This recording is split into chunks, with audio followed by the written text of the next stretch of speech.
आज हमारे साथ हैं अमित शाह जी, गृह मंत्री, एक खास बातचीत के लिए। अमित भाई, आपको न्यूज़ 18 नेटवर्क को एक एक्सक्लूसिव इंटरव्यू देने के लिए बहुत बहुत धन्यवाद। आज बहुत शुभ दिन भी है, नवरात्र भी है, आपको उसकी भी शुभकामनाएं। सबसे पहला सवाल अमित भाई, पिछले कुछ महीनों में देश में आपके स्वास्थ्य को लेकर बहुत चिंता भी रही है लोगों की, आपको देखकर बहुत अच्छा लग रहा है, कैसे हैं आप? नहीं, मैं बिल्कुल ठीक हूँ, स्वस्थ हूँ और पूर्णतः अपना काम कर रहा हूँ। सबसे पहले तो मैं देश भर की जनता को आज शक्ति का पर्व नवरात्रि जो शुरू हो रहा है उसकी बहुत बहुत हृदय से शुभकामना देता हूँ।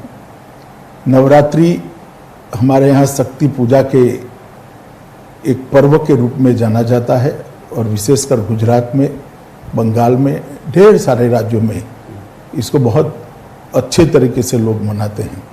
मैं साथ में इतना भी कहना चाहूँगा कि इस नवरात्रि पर्व को हम सावधानियों के साथ मनाएं और सरकार की जो सूचनाएं हैं उसका बिल्कुल अनुशंसाओं का पालन करते हुए मनाएं, जिससे कोरोना महामारी पर विजय प्राप्त करने की जो हमारी लड़ाई है उसमें हम आगे बढ़ पाए।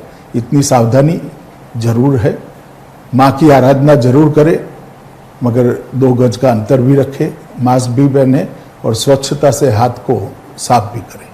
बड़े अच्छे संदेश के संग इसकी शुरुआत हुई है। इस वक्त मैंने आपको ठीक 1 साल पहले भी इंटरव्यू किया था, आज ही के दिन, उसके बाद भी इंटरव्यू किया था 4 महीने पहले, पर आज 1 साल पहले आपने हमसे कहा था, जो कि एक बहुत बड़ी खबर भी बनी थी, आपने उस वक्त ऐलान किया था कि आप बिहार का चुनाव नीतीश कुमार के नेतृत्व में लड़ेंगे। और उस वक्त कुछ लोगों ने इस पे कमेंट भी किया, कहा कि ऐसा नहीं है, हो सकता है बीजेपी अकेले जाए, पर आपने उसी 1 साल पहले इसका ऐलान कर दिया था। तो 2015 और आज इसको आप कैसे देखते हैं? उस वक्त आप नीतीश जी के खिलाफ थे, आज आप नीतीश के साथ हैं, तो इस चुनाव में आपका आंकलन क्या है और आपका प्रेडिक्शन बहुत वो माना जाता है, क्या नंबर लगाएंगे आप कि कितनी सीट जीतेगी? देखिए, हमने जब से नीतीश कुमार जी के साथ हमारी सरकार बनी तब से भारतीय जनता पार्टी ने फैसला किया था कि बिहार का जो 2020 का चुनाव है वो हम नीतीश कुमार जी के नेतृत्व में लड़ेंगे। और ये सार्वजनिक रूप से, पहले मैं पार्टी अध्यक्ष था तब मैं, और अब नड्डा जी ने भी कहा है, इसमें कोई 2 राय नहीं है, 2 मत नहीं है। मैं आज फिर से दोहराना चाहता हूं कि चुनाव बिहार में श्री नीतीश कुमार के नेतृत्व में लड़ा जा रहा है और नरेंद्र मोदी जी एनडीए के सर्वमान्य प्रमुख नेता हैं, उनके नेतृत्व में लड़ा जा रहा है। तो जो कुछ भी भ्रांतियां फैलाने का प्रयास कर रहा है, मैं आज इस पर बड़ा फुल स्टॉप लगाना चाहता हूं। नीतीश कुमार ही बिहार के अगले मुख्यमंत्री होंगे। अगर भारतीय जनता पार्टी की सीट ज्यादा आएंगी तब भी? देखिए, अगर मगर का सवाल ही नहीं है। एनडीए को 2/3 बहुमत मिलने जा रहा है और नीतीश कुमार जी मुख्यमंत्री बनेंगे। तो ये आपका प्रेडिक्शन है जी। इसमें अगर बीजेपी की ज्यादा सीटें आएंगी तो भी मुख्यमंत्री नीतीश जी ही बनेंगे? देखिए राहुल जी, कुछ कमिटमेंट इस प्रकार के होते हैं जो सार्वजनिक तौर पर किए जाते हैं और उसकी पालना होती है। इस चुनाव में एक अलग मुद्दा जो उठकर आ रहा है वो है चिराग पासवान जी का। पहले वो आपके साथ थे, अब वो आपके साथ नहीं है। कुछ लोग कह रहे हैं वो अभी भी साथ में है। कल ही मैं उनका स्टेटमेंट देख रहा था, कह रहे थे कि मैं अपना सीना चीर के अगर दिखाऊं तो उसमें मोदी जी बसे हुए हैं। तो अगर ऐसा है तो फिर वो आपके साथ क्यों नहीं है? 143 सीटों पर चुनाव लड़ रहे हैं। अब मेरे साथ क्यों नहीं है, हमारे साथ क्यों नहीं है, इसका जवाब तो चिराग जी ही दे सकते हैं। मगर मैं पहले, बहुत दुखद घटना अभी अभी हुई, श्री रामविलास जी हमारे साथ नहीं रहे जी। और रामविलास जी समाजवादी आंदोलन की उस पीढ़ी के कार्यकर्ता थे जिन्होंने सामाजिक न्याय के लिए बहुत बड़ा काम किया। लगभग 5 दशक तक देश की राजनीति को वो योगदान करते रहे और बिहार के ही थे और खास कर दलितों के लिए बहुत बड़े नेता रहे। मैं श्री रामविलास पासवान जी को श्रद्धांजलि देना चाहता हूं। और जहां तक लोजपा भाजपा जदयू के गठबंधन का सवाल है, भाजपा की ओर से, जदयू की ओर से लोजपा को उचित जो बनती थी वो सीटों को कई बार ऑफर किया गया, कई बार नेगोशिएशन भी किया गया। अभी अभी मैंने अखबार में पढ़ा कि मैंने नहीं कहा, उन्होंने नहीं कहा, ये भी सच नहीं है। मेरी भी चिराग भाई के साथ कई बार बात हुई कि इतनी सीट बनती है, इतनी सीटों पर आप मान जाइए और अगर कुछ है तो नेगोशिएशन के लिए आइए। कितनी सीट दी थी आपने? मैं नंबर सार्वजनिक करना नहीं चाहता हूं क्योंकि सार्वजनिक जीवन में ये ठीक नहीं होगा, मगर जो एक नया साथी जनता दल आया था, गत विधानसभा चुनाव में जनता दल नहीं था जी। तो जनता दल हमारे साथ जुड़ता है तो भाजपा और लोजपा दोनों की सीटें कुछ कुछ तो कम होगी, हमारी भी हुई है जी। ये लाजमी था। तो सबने अपनी अपनी सीटें कम करनी थी, ये एक समझौता था, मगर वो नहीं हो पाया और नहीं हो पाया तो बड़े दुख के साथ हमने अलग होना पड़ा। और उन्होंने एक तरफा कुछ बयान भी दिए, वो बयानों का भी रिएक्शन भारतीय जनता पार्टी और जदयू के कार्यकर्ताओं में भी आया, तो गठबंधन के लिए बड़ी दिक्कत थी और फिर भी हमने नहीं तोड़ा। अंततोगत्वा तोड़ने की घोषणा उनकी ओर से ही हुई। और आने वाले समय में क्या वापस आने की संभावना है? चुनाव के बाद देखेंगे, अभी तो हम आमने सामने लड़ रहे, डटकर लड़ रहे हैं। भारतीय जनता पार्टी का हर कार्यकर्ता जिस सीट पर हम वीआईपी, जदयू और भाजपा ये चार पार्टियां लड़ रही हैं, ये चारों को जिताने के लिए एडी चोटी का प्रयास करेगा और पूरा दमखम से चुनाव हम लड़ेंगे। इसी प्रकार से अन्य दल के कार्यकर्ता भी जहां भाजपा लड़ रही है वहां उसको जिताने का प्रयास करेंगे। और सामाजिक समीकरण हमारा बहुत अच्छा बन गया है, एक डिसिप्लिन वे में एनडीए आगे बढ़ रहा है। मुझे लगता है कि हम बहुत अच्छे नतीजे प्राप्त करेंगे। आपको ये नहीं लगता कि इनके जाने से कुछ वोट बैंक में आपके कटौती हो सकती है? देखिए, साथी जाने का दुख भी होता है, साथी जाने का नुकसान भी होता है, मगर जब आपके हाथ में बात ही न हो तो आप क्या कर सकते हो। इसके सामने हमारे पास वीआईपी पार्टी आई है जो पिछड़े वर्ग के बड़े वर्ग का समर्थन करती है, समर्थन उसको प्राप्त है। मांझी जी भी आए हैं, तो कुल मिलाकर हमारा गठबंधन सामाजिक रूप से बहुत मजबूत गठबंधन है। और मुझे लगता है कि बिहार की जनता समझ रही है कि गठबंधन नहीं हुआ उसमें दोष किसका है। तो आप ये कह रहे हैं कि चुनाव एक बार हो जाएं, उसके बाद चिराग पासवान जी के वापस आने की संभावना बन भी सकती है उस वक्त? मैंने ऐसा नहीं कहा, मैंने कहा चुनाव के बाद देखेंगे, परंतु चुनाव में 2/3 बहुमत से हमारा गठबंधन विजयी होगा, सरकार बनाएगा जिसके मुखिया नीतीश जी होगा। बहुत दिनों से इस बात में हम लोगों ने, मैंने आपसे पहले भी ये इंटरव्यू में पूछा है, इस बात की चर्चा भी रही है, आपके कैडर्स की डिमांड भी रही है, लोग ये जानना भी चाहते रहे हैं कि भारतीय जनता पार्टी बिहार में चुनाव अकेले क्यों नहीं लड़ती है? देखिए, जहां तक अकेले लड़ने का सवाल है, पार्टी के संगठन का विस्तार कितना हुआ है, विस्तार कर नीचे तक पैंट कितनी बनी है।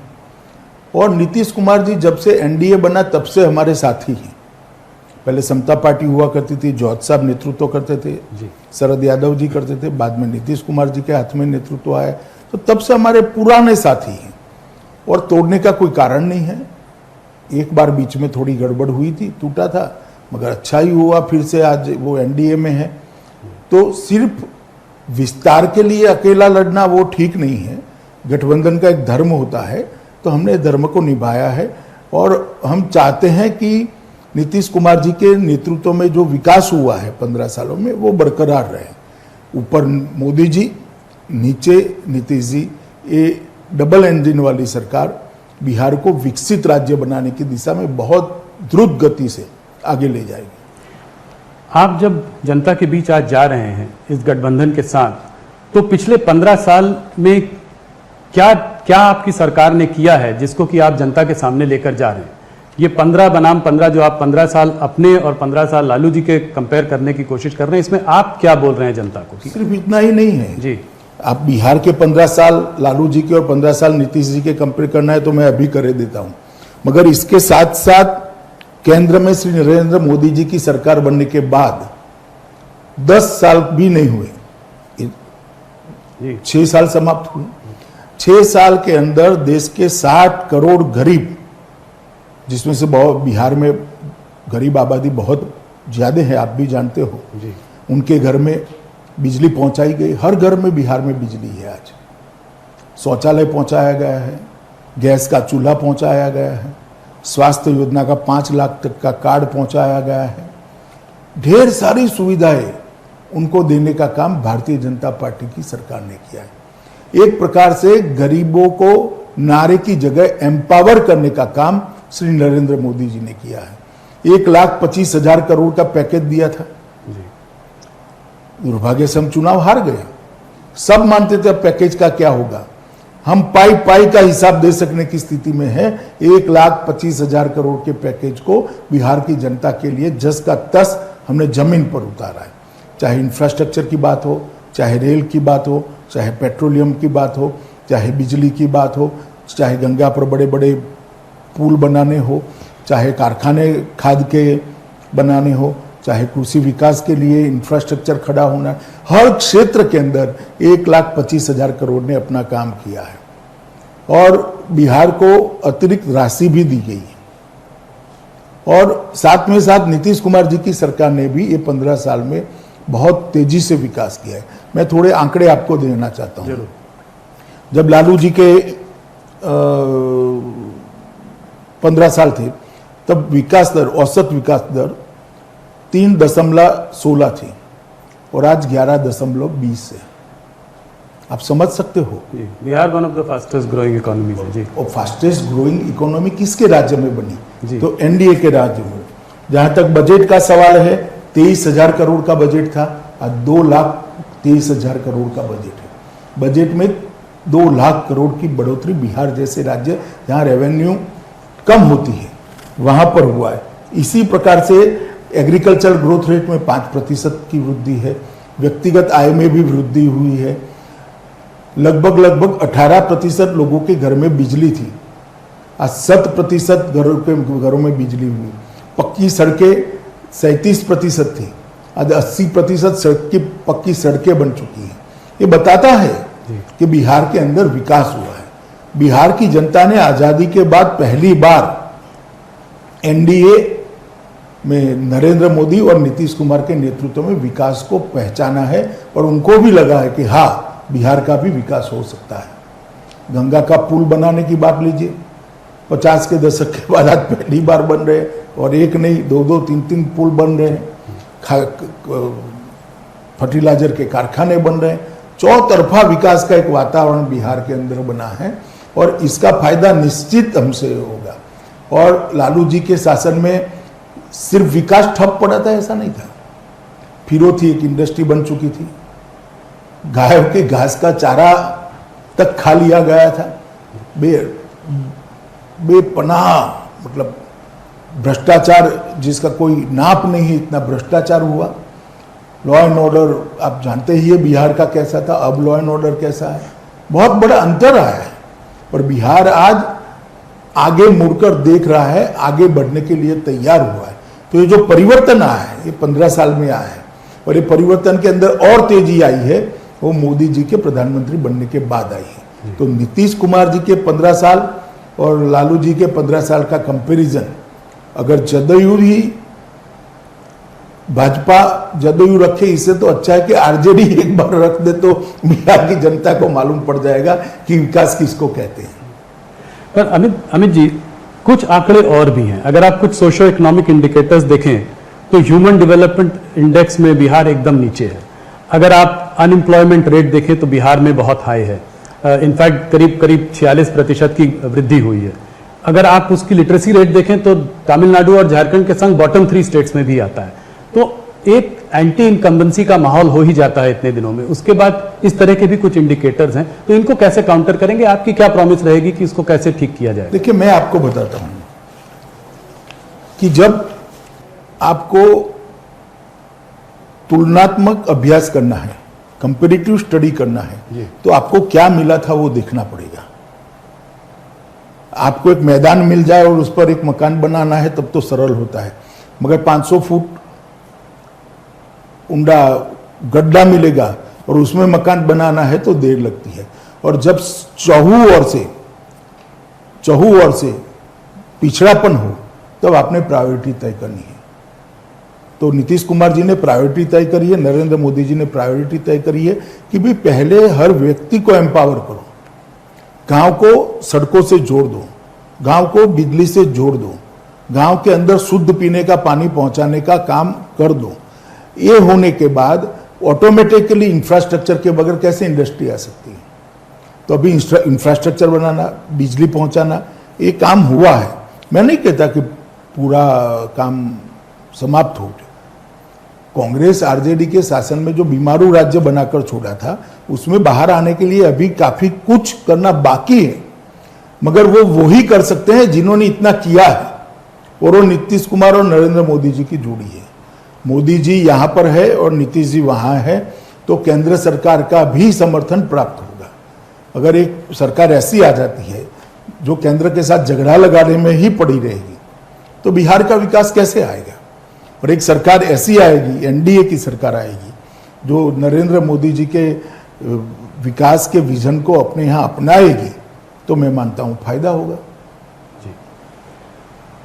लालू प्रसाद जी जब पावर में आए थे तो उन्होंने ये MY कॉम्बिनेशन ढूंढ लिया था, मुस्लिम यादव वोट बैंक, जो कि आज भी 30% से ऊपर सीधा सीधा है, जो एक तरफ वोट देता है। आप लोगों के जो आपकी जो समीकरण है, जिसमें कि अपर कास्ट है, OBC EBC सब साथ में है, वो उसका काट आप लोगों ने ढूंढा और लालू जी से आप लोगों ने 30% से ज्यादा आप लोगों ने इधर बनाया। मगर आज जब थोड़ी एंटी इनकम्बेंसी भी है, कुछ माइग्रेंट लेबर इशू भी है, कोविड के माहौल में चुनाव हो रहा है, हो सकता है वोटिंग परसेंटेजेस लो हो, उसमें कुछ आपको लगता है कि इसमें कुछ गड़बड़ हो सकती है आपके आंकलन में? देखिए, आपका आकलन मुझे लगता है कि अभी अब बिहार गए नहीं हो। एक बार बिहार जाकर आइए।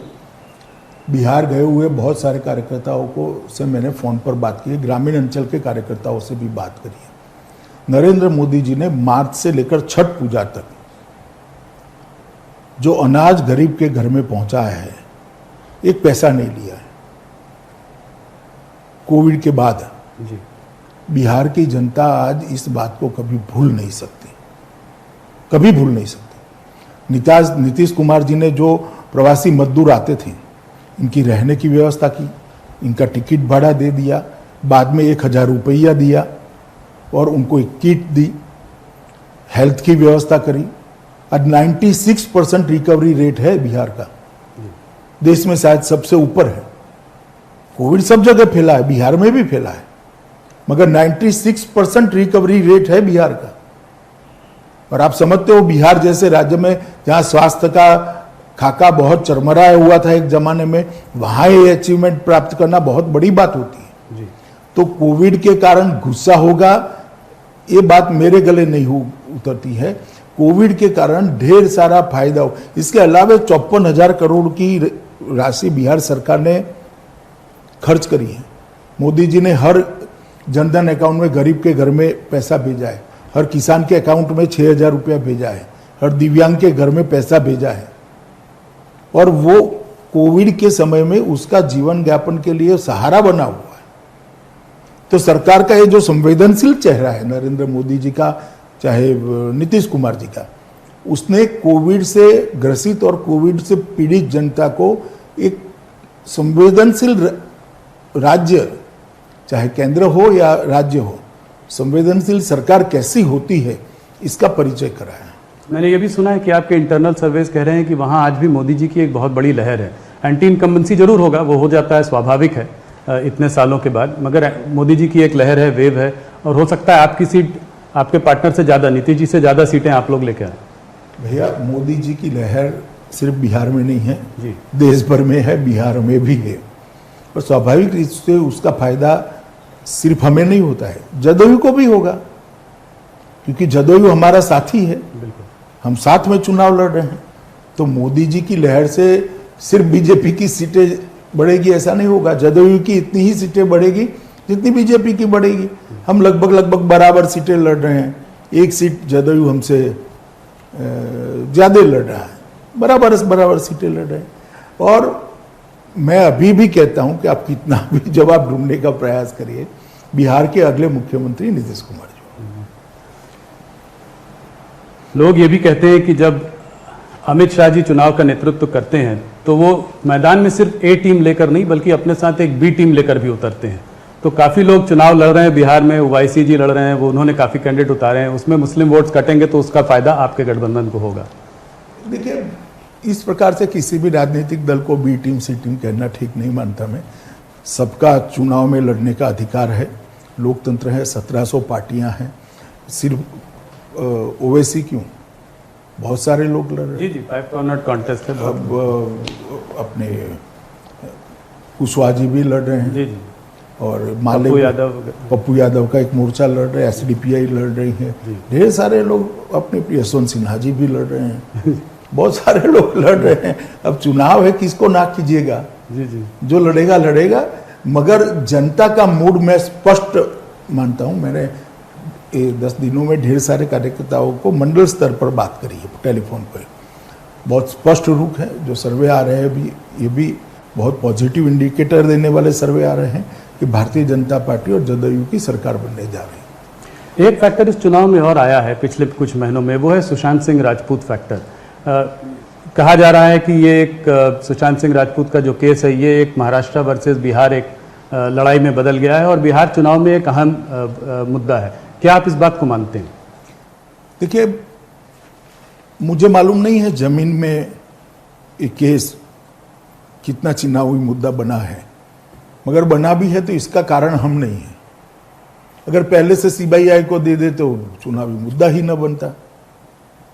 शंकाएं तो पहले दिन से खड़ी हो गई थी, क्यों पकड़ कर रखना, दे देना चाहिए था। अब ये ऑर्डर भी हमने नहीं करा, उच्चतम न्यायालय ने किया है। उच्चतम न्यायालय ने जब सीबीआई को कहा कि आप जांच करिए तो हमें कर रहे हैं। मगर मैं इतना मानता हूं कि सुशांत सिंह जी की जगह कोई भी व्यक्ति हो, अगर अपमृत्यु होती है तो इसकी जांच ढंग से होनी चाहिए, न्यायिक होनी चाहिए, न्यूट्रल होनी चाहिए।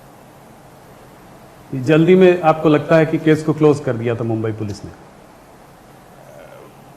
मैं कोई टिप्पणी करना नहीं चाहता क्योंकि सीबीआई जांच कर रही है और अभी कोर्ट के सामने मामला है, परंतु परसेप्शन जो बना था उस वक्त वो ठीक नहीं बना था।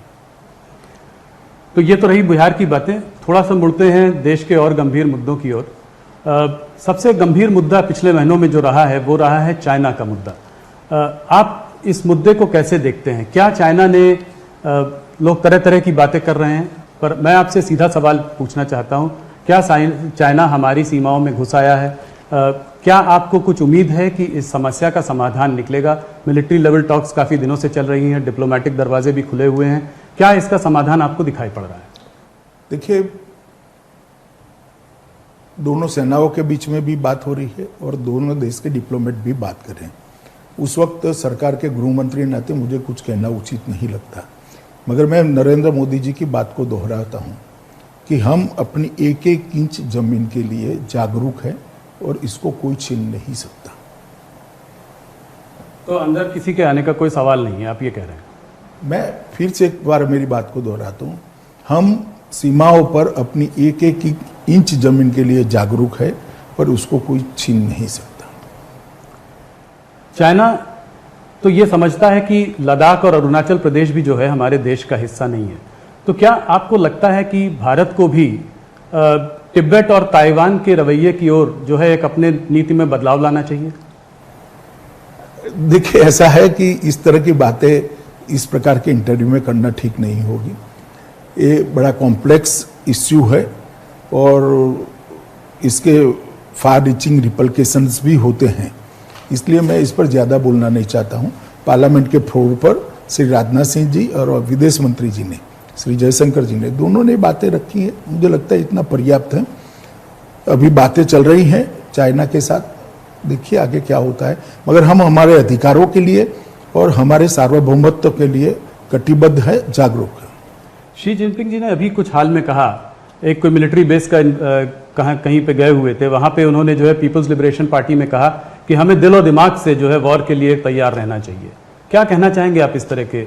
इस पर तो आप कह सकते हैं कुछ। मैं कोई टिप्पणी नहीं करना चाहता। हर देश हमेशा तैयार रहता है, सेनाएं बनी ही इसके लिए हैं कि अगर कोई अतिक्रमण होता है तो सेना जवाब दे। तो आपको लगता है हमारी सेनाओं को भी इस संभावना के लिए तैयार रहना चाहिए? ये बयान के रेफरेंस में मैं नहीं कह रहा, वैसे ही तैयार होती हमारी सेना जी, वरना भिड़ंत न होती उस दिन। अमित जी, एक तरफ लाइन ऑफ कंट्रोल में तनाव बना हुआ है हमारा पाकिस्तान के संग, एक तरफ चाइना के संग, और दोनों आपस में भी मुझे लग रहा है कुछ वो लोग आपस में भी उनका तालमेल है।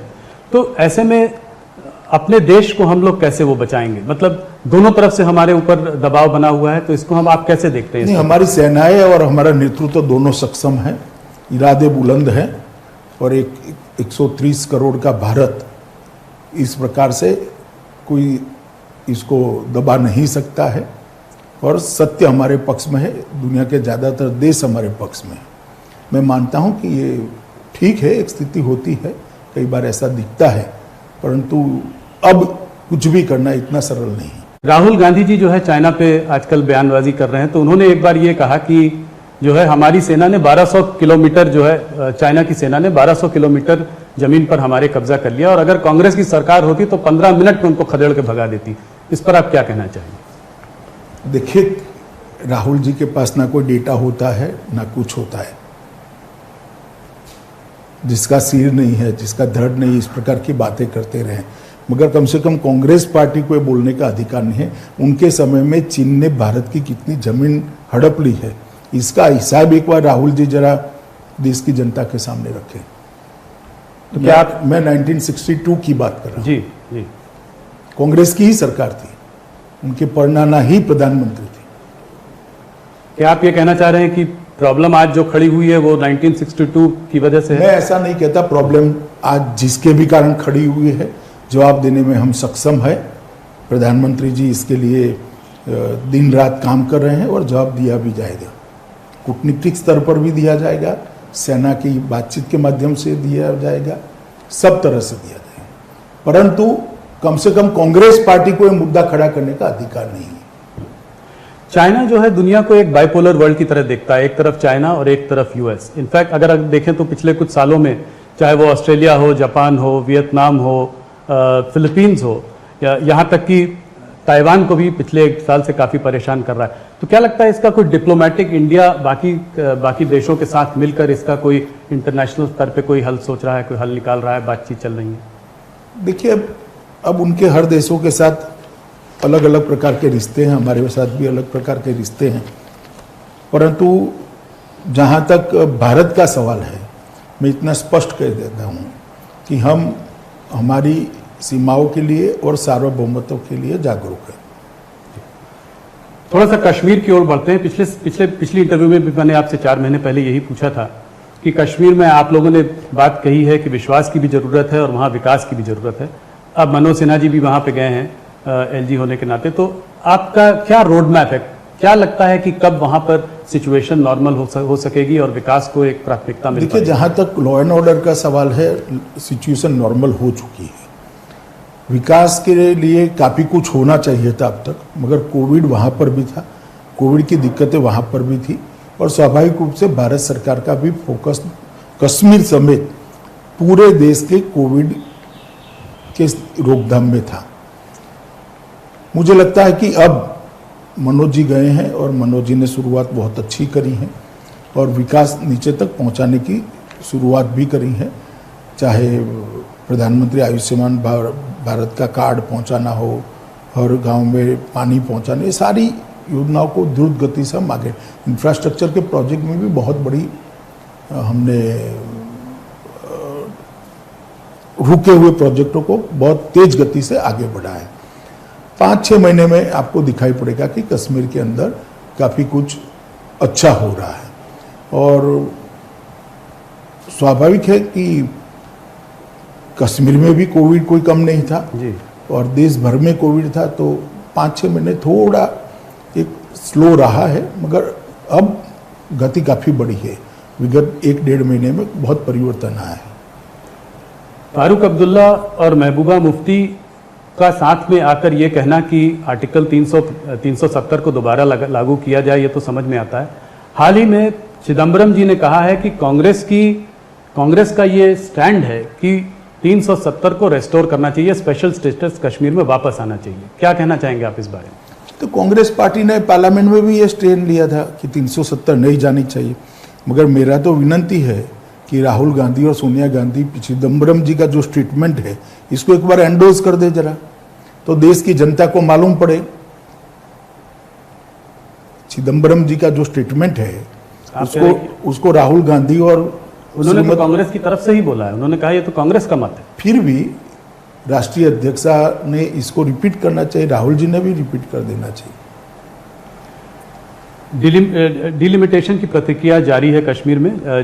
आप ये जरा सा बताएं कि ये स्टेटहुड का जो दर्जा देने की बात थी, इसमें आपका क्या रोड मैप है, कितना समय लगेगा, कुछ इसका अगर अंदाज दे सकें। देखिए, समय के बारे में तो कुछ कह नहीं सकते, परंतु ये निश्चित है, पार्लियामेंट के फ्लोर पर मैंने भी कहा है, प्रधानमंत्री जी ने भी कश्मीर को जब संबोधित किया तब कहा था कि स्टेटहुड दिया जाएगा, और ये हमारा वादा है, इसमें से मुकरने का कोई सवाल नहीं खड़ा होता। पर बहुत लंबा समय नहीं लगेगा। मैं नहीं मानता लंबा समय जिसको कहते हैं ऐसा लगेगा, परंतु प्रायोरिटी विकास है। सबसे पहले विकास, उसके बाद इस पर भी विचार किया जाएगा। मगर आप ये कह रहे हैं कि बहुत लंबा समय नहीं, इसको भी देखा जाएगा और जल्दी ही लागू किया जाएगा। कुछ हिंदू संगठन जो है अब मथुरा में कृष्ण जन्मस्थान की बात कर रहे हैं, कह रहे हैं कि जो औरंगजेब ने जो वहाँ मस्जिद जो बनाई थी उसको भी हटाकर वहाँ पर भी मंदिर बनाया जाना चाहिए। इसमें आपकी सरकार और आपकी पार्टी का क्या मतलब? हमारी सरकार का कोई रोल नहीं है, ना पार्टी की प्रतिक्रिया हो सकती है। ये कुछ संगठनों ने अपनी ओर से बात करी है और कोर्ट में गए हैं, ना कोर्ट में हम पार्टी है ना कहीं पर भी पार्टी है। मैं इस पर कोई टिप्पणी करना नहीं चाहता हूँ।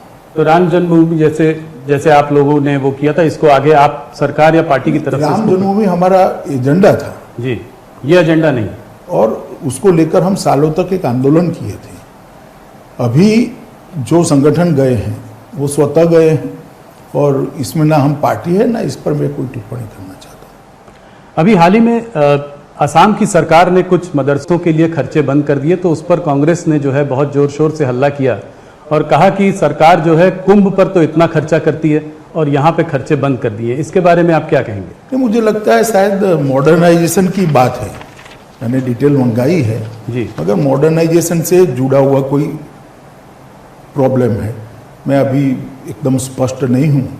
मैंने कल ही डिटेल मंगाई है, वहाँ से डिटेल आने के बाद ही मैं कुछ कह सकता हूँ।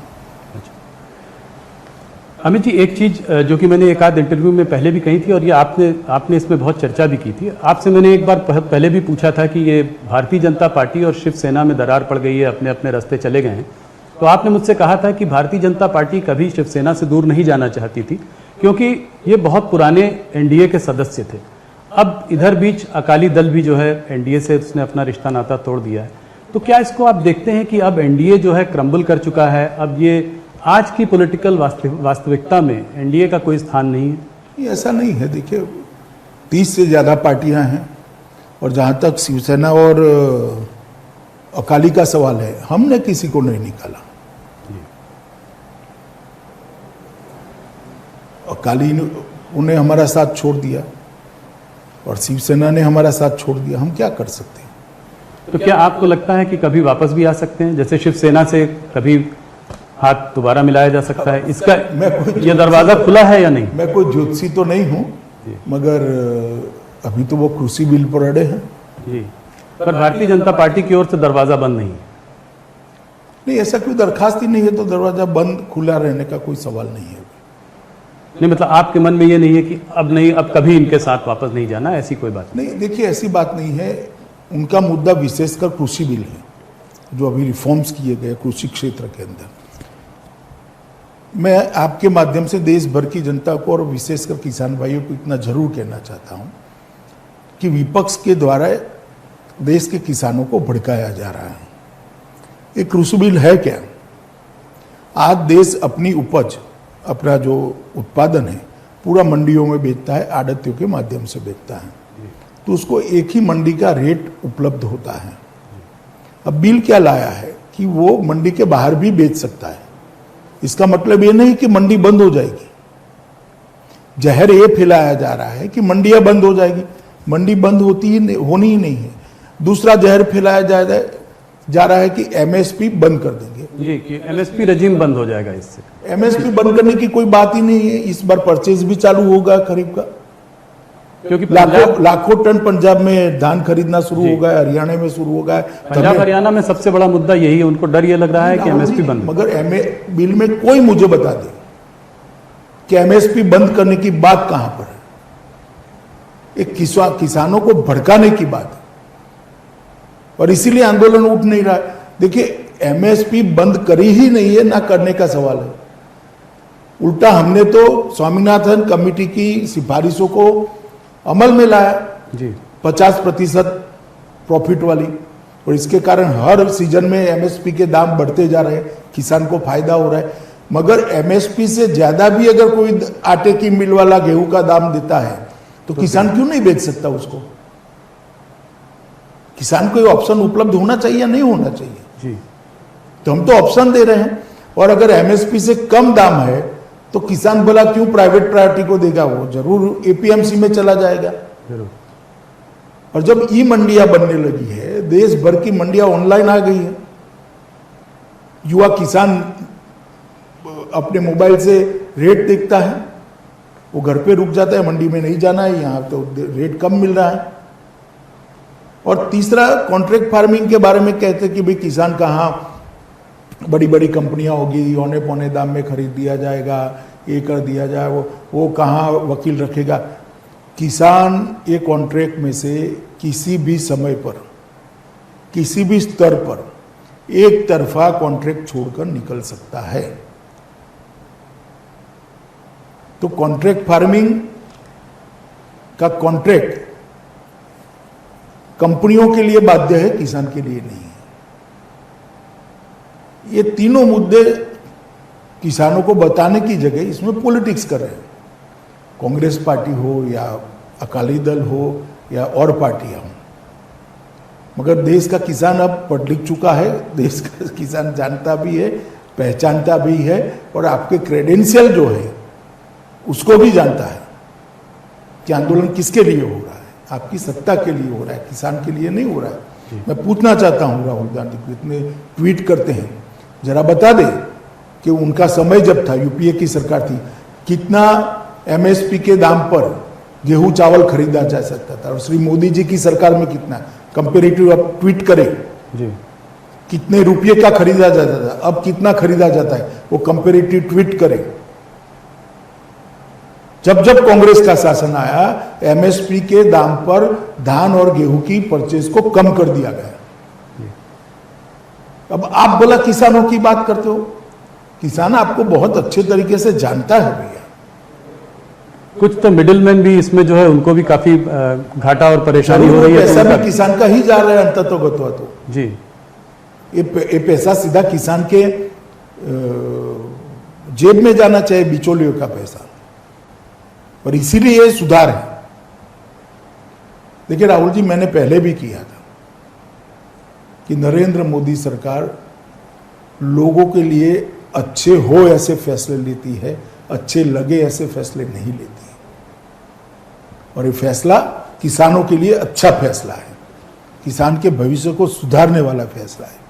नहीं, बोल्ड रिफॉर्म्स हैं। कुछ लोग कहते हैं कि जैसे 1991 में रिफॉर्म्स आए थे, उसी तरह का रिफॉर्म्स आज एग्रीकल्चर में आया। 1991 में भी इसकी कोई हिम्मत नहीं कर पाया था। जी, एग्रीकल्चर में नहीं हुआ था। देश के 70 करोड़ लोगों के भविष्य को आगे बढ़ाने के लिए फैसला है। तो ये किसानों को आप लोग कैसे समझाएंगे, खास करके हरियाणा पंजाब में, जहां पर की ज्यादा राइस और हरियाणा में तो अब ज्यादा आंदोलन नहीं रहा है, और पंजाब में भी लगभग मेरे हिसाब से 1.5 लाख टन से ज्यादा तो धान आ चुका।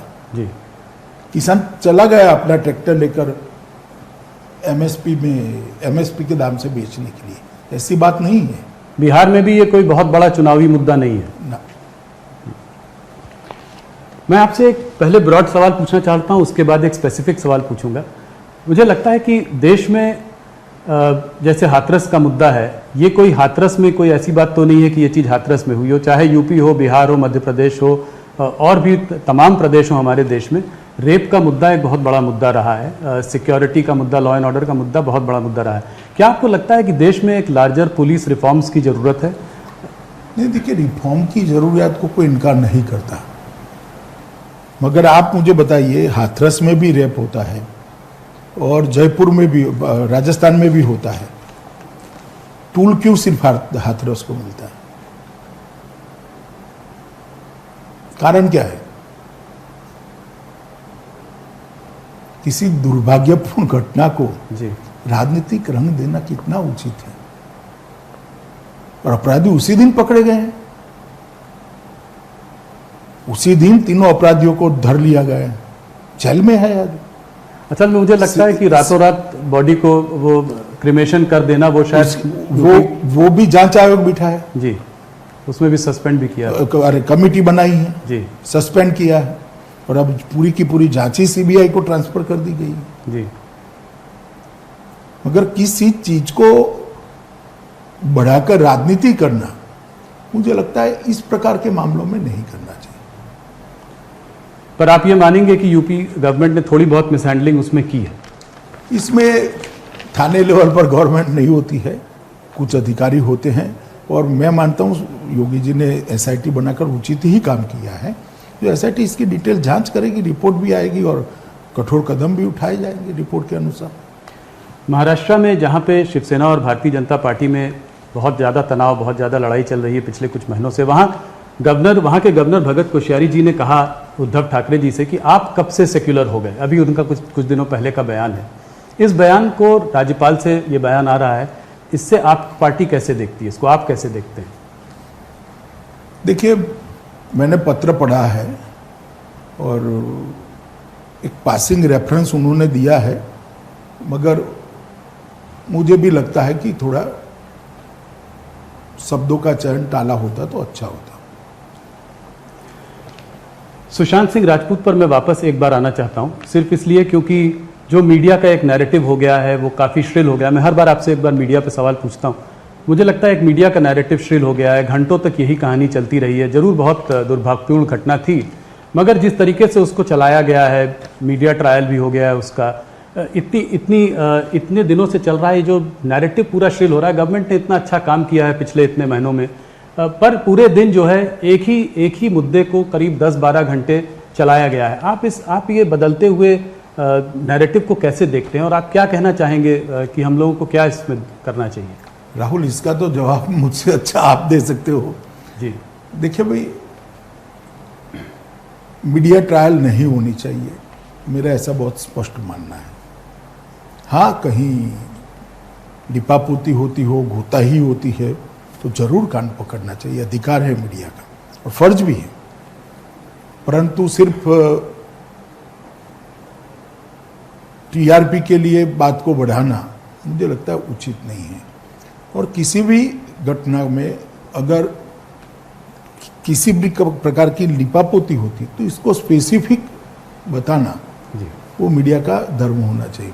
अभी कार में बैठे, कार से निकले, 5 मिनट में पहुंचेंगे, दाया पैर बाहर रखा, बिल्कुल।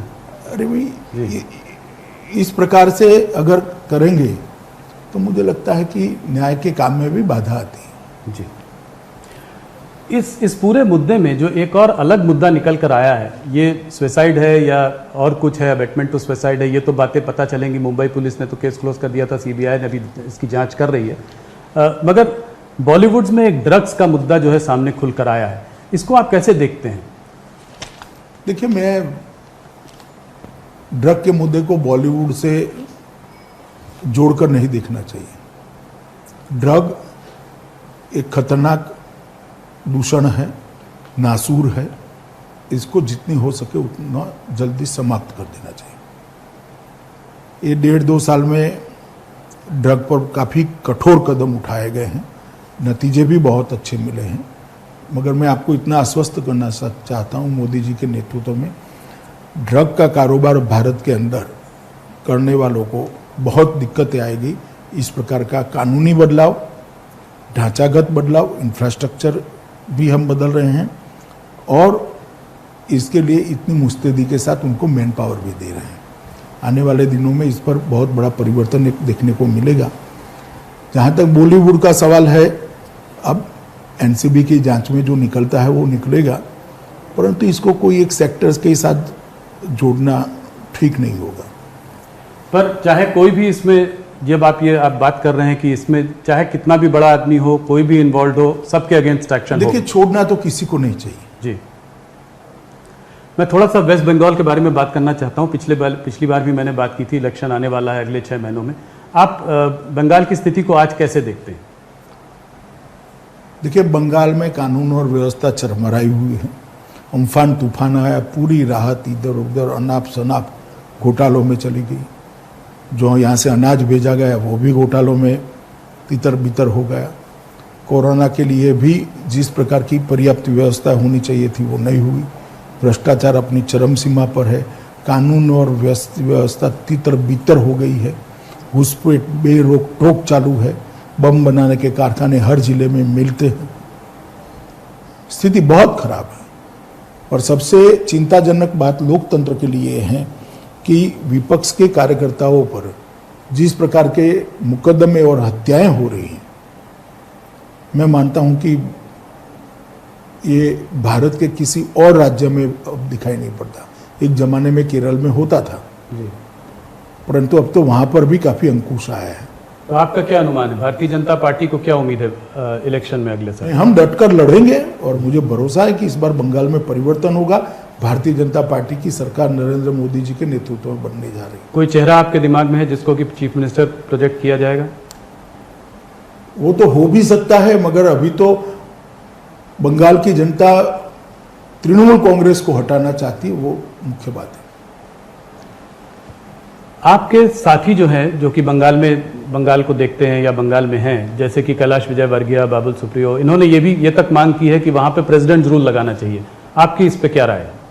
देखिए, तो पॉलिटिकल पार्टी के नेता है, स्थिति इतनी गंभीर है कि मांग करे वो उनकी जगह पे वाजिब है। जहाँ तक भारत सरकार का सवाल है, हमें संविधान के हिसाब से देखना है। गवर्नर साहब की रिपोर्ट क्या आती है, स्थिति क्या होती है, वो देखकर निर्णय होता है। परंतु भारतीय जनता पार्टी के नेता जो मांग कर रहे हैं, मैं मानता हूं कि स्थिति सच अर्थ में वहां पर गंभीर है। तो इसलिए उनकी मांग मतलब एकदम गलत भी नहीं है? मांग करना गलत नहीं है जी, पर आप ये नहीं कह रहे हैं कि स्थिति अभी ऐसी हुई है कि वहां पे प्रेसिडेंट? मैंने ऐसा नहीं कहा जी। तमिलनाडु के बारे में आप क्या कहेंगे? क्या वहां रजनीकांत से आप हाथ मिला सकते हैं? अभी देर है थोड़ा, उन्होंने तय भी नहीं किया है कि वो राजनीति में आएंगे नहीं आएंगे। कुछ चेंजेस आपने किए हैं वहां पे, आप अपना बेस बना रहे हैं, तो इसलिए मैंने सोचा कि शायद अभी कुछ बातचीत चल रही होगी। नहीं, हम चेंजेस तो कर ही रहे हैं। हम तमिलनाडु में हमारी पार्टी को मजबूत भी करना चाहते हैं। AIDMK हमारे साथ हैं। हम 2 चुनाव AIDMK के साथ में लड़े हैं। अमित जी, एक और सवाल जो कि हर बार आपसे पूछता हूँ और आप भी बहुत गंभीरता से उस पर जवाब भी देते हैं। अभी हाल फिलहाल में एक तनिष्क का ऐड आया और जो कि बहुत ट्रोलिंग हुई तनिष्क के ऐड में, तो उसकी वजह से उसको ऐड विड्रॉ करना पड़ा टाटा को। कहीं ये सोशल हार्मनी जो है हमारे देश में, ये कुछ ढीली नहीं पड़ती जा रही है? जो सोशल हार्मनी का जो एक ढांचा था हमारे देश में, आपको लगता है कुछ लोगों की वजह से इस पर क्षति पहुंच रही है? देखिए, हमारी देश की सोशल हार्मनी को कोई इस प्रकार के छोटे मोटे हमले तोड़ नहीं सकते। इसका ताना बाना इतना मजबूत है। ढेर सारे हमले ऐसे हुए।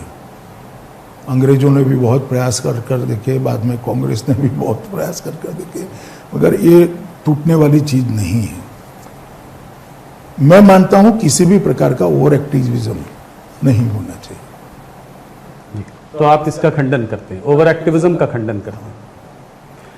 आप से कुछ आखिरी 2-3 सवाल कोरोना के विषय में। आप कोरोना वॉरियर हैं, आप तमाम अस्पतालों में शुरू में गए, आप कोरोना सर्वाइवर भी हैं, आपको खुद कोरोना हुआ। आपका क्या संदेश है देश के लिए? मैं इतना ही कहना चाहता हूं कि जब तक दवाई नहीं बनती है, टीका नहीं वैज्ञानिक बना लेते हैं, तब तक प्रधानमंत्री जी की जो अपील है, मास्क पहनकर रखना, हाथ को स्वच्छ रखना सैनिटाइजर से, और 2 गज की दूरी रखना, यही दवाई है। और कोरोना से हमने बचना चाहिए। प्रधानमंत्री जी के नेतृत्व में दुनिया भर में कोरोना के खिलाफ हम एक सफल लड़ाई लड़े हैं।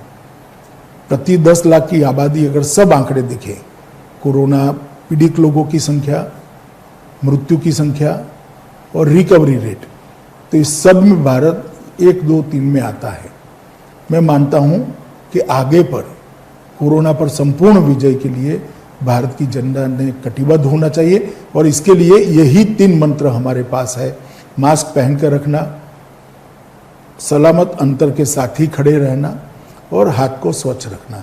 अगर इतना हम करते हैं तो बहुत सारे लोगों को कोरोना से बचा सकते हैं। आने वाले दिन त्योहारों के दिन है, त्योहार जरूर मनाइए, मगर कोरोना से बचकर और कोरोना को परास्त कर त्योहार बनाना चाहिए। कोरोना की वैक्सीन आपका क्या अनुमान है, कब तक आ सकती है? इसमें मेरे अनुमान से काम नहीं होता है। इसके इंटरनेशनल स्टैंडर्ड्स हैं, जब तक वो स्टैंडर्ड फुलफिल नहीं होते वैक्सीन किसी भी व्यक्ति पर लगाना हितावह नहीं होता है। तो ये तो वैज्ञानिक और इंटरनेशनल इंस्टीट्यूशन ही तय करेंगे, ICMR ही तय करेगी कि वैक्सीन मार्केट में ले जाने लायक हुई है या नहीं हुई। अमित जी, आपको हमें एक्सक्लूसिव इंटरव्यू देने के लिए बहुत बहुत धन्यवाद। आप हमारे माध्यम से करोड़ों लोग इस इंटरव्यू को देखेंगे, खास करके न्यूज़ 18 बिहार के दर्शक जो कि इस चुनाव को बहुत क्लोजली देख रहे हैं, वो आपके बयान को जरूर देख रहे होंगे। आपने हमें इतना समय दिया, इसके लिए बहुत बहुत धन्यवाद। नमस्कार। नमस्कार राहुल जी।